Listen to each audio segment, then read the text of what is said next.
Welcome to our channel. Today we how to restore bidding strategy for auctions with Hubzu, beginner guide step by step clearly.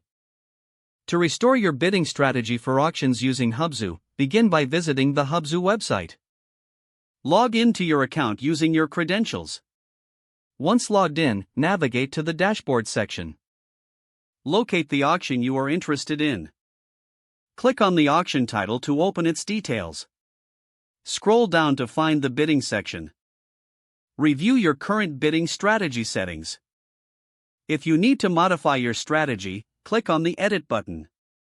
Select your preferred bidding strategy from the drop-down menu. Adjust the bid amount according to your budget and goals. Check the bidding timelines to ensure you're within the auction window. Confirm all changes by clicking on the Save button.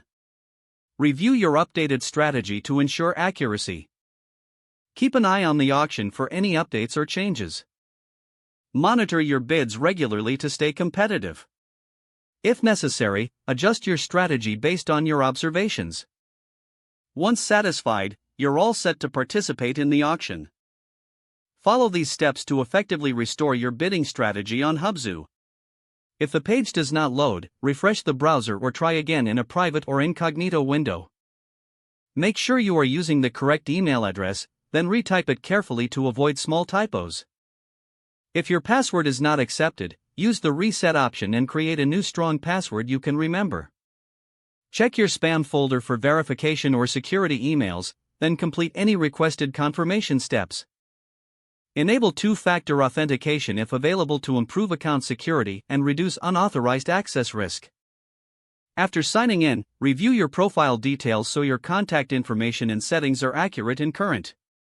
If you see an error message, note it down and try again after restarting your device and internet connection.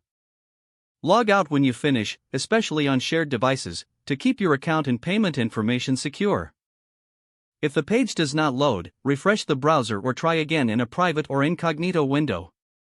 Make sure you are using the correct email address, then retype it carefully to avoid small typos.